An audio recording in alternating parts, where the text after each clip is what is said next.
오늘 여러분의 지갑 속에서 벌어지고 있는 아주 기괴한 소리 없는 전쟁에 대해 이야기해보려 합니다. 여러분, 오늘 아침에 커피 한 잔 드셨나요? 아니면 점심 식사로 국밥 한 그릇 하셨나요? 아마 몇 년 전과 비교하면 가격이 참 무섭게 올랐다는 생각 다들 한 번쯤은 해보셨을 겁니다. 그런데 이게 단순히 물가가 올라서 살기 팍팍해졌다는 수준의 이야기가 아닙니다. 지금 이 순간에도 여러분이 피땀 흘려 번 돈, 그 소중한 현금이 마치 뜨거운 여름날의 아이스크림처럼 형체도 없이 녹아내리고 있다면 믿으시겠습니까? 누군가는 이 상황을 보며 세상 참 좋아졌다, 월급도 오르고 경제도 성장하네 라고 말할지 모릅니다. 하지만 그 이면을 들여다보면 정말 소름 끼치는 진실이 숨어 있습니다. 여러분의 은행 잔고 숫자는 그대로일지 몰라도 그 숫자가 가진 진짜 힘은 매일매일 누군가에 의해 강제로 탈취당하고 있거든요. 이건 과장이 아닙니다. 경제학에서는 이를 아주 우아한 용어로 인플레이션이라고 부르지만 냉혹한 생존의 관점에서 보면 이건 명백한 부의 강제 이전이자 합법적인 약탈입니다. 자, 상상해 보세요. 여러분이 30년 동안 성실하게 일해서 10억을 모았다고 칩시다. 이제 은퇴해서 편히 살아야지 하며 금괴 넣어뒀는데 10년 뒤에 꺼내보니 그 돈으로 서울 아파트는커녕 경기도 외곽의 작은 빌라 하나 사기도 벅차다면 어떤 기분이 들까요? 이건 그냥 가상의 시나리오가 아닙니다. 지금 우리 곁에서 실제로 벌어지고 있는 현실이죠. 도대체 누가, 왜 우리의 부를 이렇게 소리 없이 훔쳐가고 있는 걸까요? 그리고 이 잔혹한 게임에서 살아남아 오히려 부를 거머쥐는 사람들은 어떤 비밀을 알고 있는 걸까요? 오늘 지식의 소용돌이에서는 그 누구도 쉽게 알려주지 않았던 인플레이션이라는 거대한 파도 뒤에 숨겨진 추악한 민낯과 그 파도를 타고 압도적인 부자로 거듭나는 생존 전략을 아주 낱낱이 파헤쳐 보겠습니다. 자, 이제부터가 진짜 본 게임입니다. 이 영상을 끝까지 보느냐 아니냐에 따라 10년 뒤 여러분의 계급이 결정될 수도 있으니까요. 가장 먼저 우리는 이 질문부터 던져봐야 합니다. 왜 내가 가진 현금의 가치는 떨어지는데 누군가의 빚은 오히려 가벼워지는가? 여러분, 인플레이션의 가장 잔인한 속성은 바로 채권자의 돈을 빼앗아 채무자에게 주는 것입니다. 여기서 채권자는 누구일까요? 바로 성실하게 저축하는 우리 같은 사람들입니다. 반대로 채무자는요, 은행에서 거액을 빌려 건물을 사고 주식을 산 자산가들, 그리고 무엇보다 어마어마한 빚을 지고 나라를 운영하는 국가입니다. 정말 어처구니가 없죠. 우리는 어릴 때부터 돈 아껴 써라, 저축해라 라는 말을 귀에 못이 박이도록 듣고 자랐습니다. 하지만 인플레이션이라는 전쟁터에서는 저축하는 사람이 가장 먼저 전사합니다. 반면 빚을 다 내서 실물 자산을 확보한 사람들은 앉아서 돈을 법니다. 왜냐고요? 화폐 가치가 떨어지면 빚의 실질적인 가치도 함께 떨어지기 때문입니다. 10년 전에 1억과 지금의 1억, 그 무게감이 같나요? 전혀 다르죠? 10년 전 1억을 빌렸던 사람은 지금 껌값 수준이 된 1억을 갚으면서 그 돈으로 미리 사둔 부동산의 폭등한 가치를 온전히 누립니다. 이것이 바로 부의 대이동, 즉 인플레이션이 설계한 거대한 머니게임의 규칙입니다. 만약 여러분이 지금 현금만을 고집하며 은행 예금에 모든 것을 걸고 있다면 여러분은 사실상 이 거대한 도둑에게 문을 활짝 열어주고 있는 것이나 다름없습니다. 서울의 방어력이 아무리 강하다고 해도 한강 수문을 그냥 열어주면 무너지는 건 순식간이죠. 여러분의 경제적 방어선도 마찬가지입니다. 현금은 경제적 비상 상황을 대비한 최소한의 무기일 뿐 결코 여러분을 부자로 만들어주는 성벽이 되어주지 못합니다. 오히려 그 성벽은 매년 인플레이션이라는 대포를 맞고 조금씩 허물어지고 있어요. 그렇다면 국가가 왜 이 도둑질을 방치하냐고요? 아니요, 방치가 아니라 장려하고 있습니다. 국가는 전 세계에서 가장 큰 채무자입니다. 국가는 인플레이션을 통해 자신의 거대한 부채를 교묘하게 줄여나갑니다. 국민들의 주머니에서 가치를 조금씩 깎아내어 국가의 장부를 채우는 이 과정은 소리 없이 진행되죠. 이것이 바로 우리가 직면한 경제 시스템의 가장 차가운 진실입니다. 하지만 절망할 필요는 없습니다.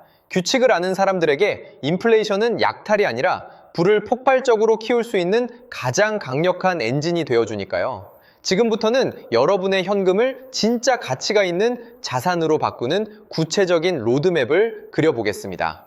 어떤 자산을 사야 할지, 그리고 언제 그 파도를 타야 할지 그 타이밍을 잡는 법을 알려드리겠습니다. 이 영상을 끝까지 시청하신다면 여러분은 더 이상 인플레이션의 피해자가 아닌 이 게임의 설계자로 거듭나게 될 것입니다. 자, 이제 첫 번째 전략부터 시작해 볼까요? 나라 빚이 수천 조에 달하죠. 만약 물가가 2배로 오르면 국가가 갚아야 할 빚의 가치는 절반으로 줄어듭니다. 가만히 앉아서 세금을 더 걷지 않고도 빚을 탕감받는 마법 같은 효과죠. 결국 인플레이션은 국가가 국민의 주머니에서 몰래 돈을 빼내어 자신의 빚을 갚는 보이지 않는 세금인 셈입니다. 이걸 깨닫지 못하면 평생 국가와 자산가들을 위해 일만 하다가 끝나는 거예요. 그럼 우리는 무엇을 해야 할까요? 답은 명확합니다. 쓰레기가 되어가는 현금을 버리고 가치가 변하지 않거나 오히려 오르는 진짜 물건, 즉 실물 자산의 요새 안으로 들어가야 합니다. 여기서 제가 현금은 쓰레기다 라고 말하면 아니 그래도 돈이 있어야 밥도 먹고 옷도 사지 라고 반문하시는 분들이 계실 겁니다. 맞습니다. 당장 쓸 생활비는 필요하죠. 하지만 투자의 관점에서 볼 때 여러분의 자산 포트폴리오에 현금의 비중이 너무 높다는 건 침몰하는 바에 위에서 구명조끼도 없이 서 있는 것과 같습니다. 이제 우리는 시야를 넓혀야 합니다. 전 세계에서 가장 강력한 경제적 요새는 어디일까요? 바로 미국 주식시장의 정수라 불리는 S&P 500 ETF입니다. 이건 단순히 주식을 사라는 소리가 아닙니다. 전 세계를 지배하는 500개의 초일류 기업들이 벌어들이는 이익에 여러분의 자산을 편승시키라는 뜻입니다. 인플레이션으로 물가가 오르면 기업들은 제품 가격을 올립니다. 코카콜라 가격이 오르고 아이폰 가격이 오르죠. 결국 기업의 매출과 이익은 인플레이션의 속도보다 빠르게 증가합니다. 여러분이 주주라면 그 상승분의 열매를 함께 따먹는 겁니다. 금은 또 어떻습니까? 인류 역사상 단 한 번도 가치가 0이 된 적 없는 유일한 실물 화폐죠. 국가가 종이돈을 무한정 찍어낼 때 금은 그 희소성을 바탕으로 여러분의 구매력을 끝까지 지켜줍니다. 그리고 무엇보다 중요한 것, 바로 달러 자산입니다. 위기가 닥치면 원화 가치는 곤두박질 치지만 달러는 하늘 높이 치솟습니다. 한국이라는 좁은 땅덩어리의 통화에만 모든 것을 거는 건 너무 위험한 도박이죠. 나라 빚이 수천 조에 달하죠. 만약 물가가 2배로 오르면 국가가 갚아야 할 빚의 가치는 절반으로 줄어듭니다. 가만히 바지 앉아서 세금을 더 걷지 않고도 빚을 탕감받는 마법 같은 효과죠. 결국 인플레이션은 국가가 국민의 주머니에서 몰래 돈을 빼내어 자신의 빚을 갚는 보이지 않는 세금인 셈입니다. 이걸 깨닫지 못하면 평생 국가와 자산가들을 위해 일만 하다가 끝나는 거예요. 그럼 우리는 무엇을 해야 할까요? 답은 명확합니다. 쓰레기가 되어가는 현금을 버리고 가치가 변하지 않거나 오히려 오르는 진짜 물건, 즉 실물 자산의 요새 안으로 들어가야 합니다. 여기서 제가 현금은 쓰레기다 라고 말하면 아니 그래도 돈이 있어야 밥도 먹고 옷도 사지 라고 반문하시는 분들이 계실 겁니다. 맞습니다. 당장 쓸 생활비는 필요하죠. 하지만 투자의 관점에서 볼 때 여러분의 자산 포트폴리오에 현금의 비중이 너무 높다는 건 침몰하는 배 위에서 구명조끼도 없이 서 있는 것과 같습니다. 이제 우리는 시야를 넓혀야 합니다. 전 세계에서 가장 강력한 경제적 요새는 어디일까요? 바로 미국 주식시장의 정수라 불리는 S&P 500 ETF입니다. 이건 단순히 주식을 사라는 소리가 아닙니다. 전 세계를 지배하는 500개의 초일류 기업들이 벌어들이는 이익에 여러분의 자산을 편승시키라는 뜻입니다. 인플레이션으로 물가가 오르면 기업들은 제품 가격을 올립니다. 코카콜라 가격이 오르고 아이폰 가격이 오르죠. 결국 기업의 매출과 이익은 인플레이션의 속도보다 빠르게 증가합니다. 여러분이 주주라면 그 상승분의 열매를 함께 따먹는 겁니다. 금은 또 어떻습니까? 인류 역사상 단 한 번도 가치가 0이 된 적 없는 유일한 실물 화폐죠. 국가가 종이돈을 무한정 찍어낼 때 금은 그 희소성을 바탕으로 여러분의 구매력을 끝까지 지켜줍니다. 그리고 무엇보다 중요한 것, 바로 달러 자산입니다. 위기가 닥치면 원화 가치는 곤두박질 치지만 달러는 하늘 높이 치솟습니다. 한국이라는 좁은 땅덩어리의 통화에만 모든 것을 거는 건 너무 위험한 도박이죠. 자, 여기까지 들으시면 이런 생각이 드실 겁니다. 알겠어. 실물 자산이 중요하다는 건 알겠는데 나는 돈이 없어서 대출을 받아야 한단 말이야. 대출은 위험한 거 아니야? 여러분, 여기서 부자와 빈자의 결정적인 차이가 갈립니다. 하수들은 대출을 무서워하고 피합니다. 하지만 고수들은 대출을 인플레이션이라는 적을 공격하는 가장 강력한 창으로 사용합니다. 상상해 보세요. 물가는 매년 5%씩 오르는데 여러분이 3% 고정금리로 대출을 받아 자산을 샀다고 칩시다. 가만히 앉아 있어도 여러분은 매년 2%의 이익을 먹고 들어가는 겁니다. 왜냐고요? 여러분이 갚아야 할 빚의 가치는 인플레이션 때문에 매년 5%씩 녹아내리는데 여러분이 지불하는 비용은 3%뿐이니까요. 이건 산술적인 계산이 아니라 자본주의 시스템이 허용한 가장 거대한 합법적 부당이득입니다. 채무자의 지위에 서는 것, 그것도 아주 싼 값에 오랫동안 돈을 빌려줄 호구인 은행을 등에 업고 말이죠. 물론 아무 대출이나 막 받으라는 소리가 아닙니다. 가치가 하락하는 소모품, 예를 들어 자동차를 사기 위해 내는 대출은 나쁜 빚입니다. 그건 여러분의 미래를 갉아먹는 암세포 같은 빚이죠. 하지만 가치가 상승하는 우량자산을 확보하기 위해 고정금리로 받는 대출은 인플레이션이라는 폭풍 속에서 여러분을 지켜줄 튼튼한 밧줄이 됩니다. 고정금리라는 건 일종의 보험입니다. 앞으로 금리가 얼마나 오르든 물가가 얼마나 치솟든 여러분은 딱 정해진 비용만 내고 자산 상승의 모든 혜택을 가져가겠다는 선언이죠. 스탈링그라드 싸대기 갈 길 정도의 아파트 지옥에서도 살아남은 사람들은 다 이 원리를 이용했습니다. 여기에 더해 국가라는 거대 조직이 가져가는 보이지 않는 세금에서도 살아남아야 합니다. 여러분, 세금이 꼭 고지서로만 날아오는 줄 아시나요? 인플레이션 그 자체가 바로 가장 무서운 세금입니다. 여러분의 소득은 제자리인데 물가가 오르면 여러분은 더 적은 물건을 사게 되고 실질적인 삶의 질은 떨어집니다. 이게 바로 국가가 빚을 탕감하기 위해 국민의 호주머니를 털어가는 방식입니다.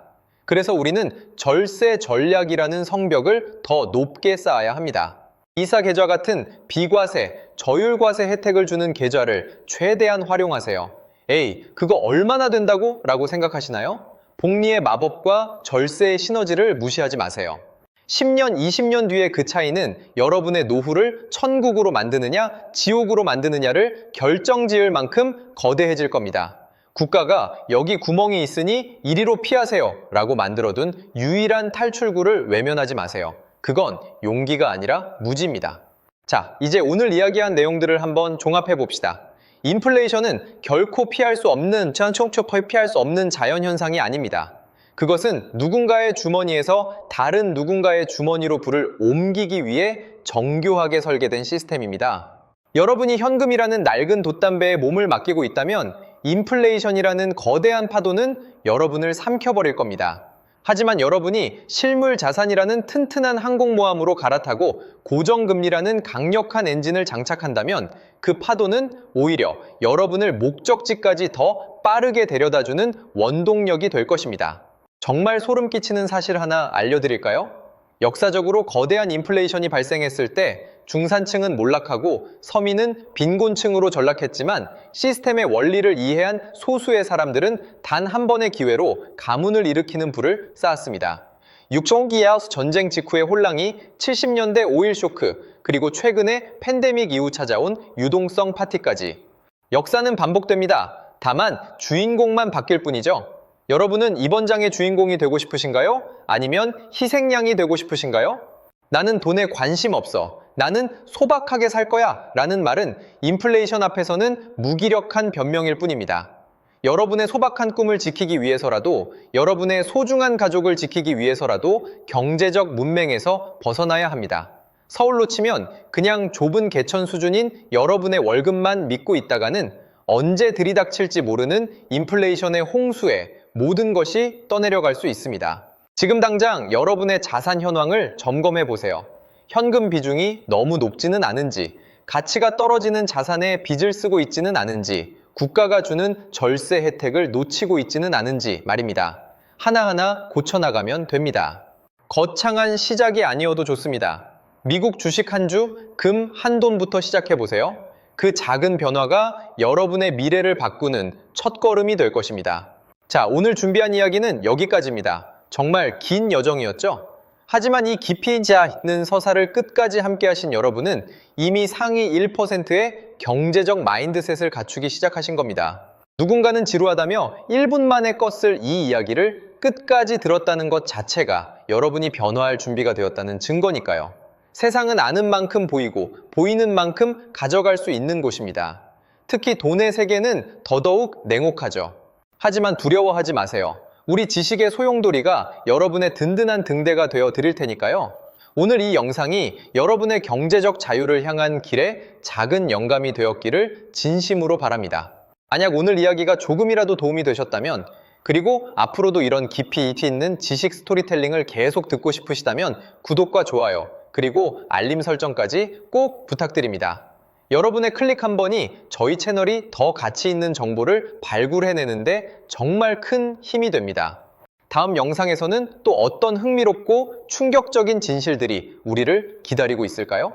힌트를 드리자면 우리가 매일 사용하는 이것, 뒤에 숨겨진 거대한 음모와 역사적 사건에 대해 다룰 예정입니다. 기대하셔도 좋습니다. 그럼 여러분 모두 인플레이션이라는 파도를 멋지게 타는 진정한 부의 승리자가 되시길 응원하며 여기서 인사드리겠습니다. 시청해주셔서 감사합니다. 여러분의 내일은 오늘보다 더 풍요롭기를 진심으로 기원합니다.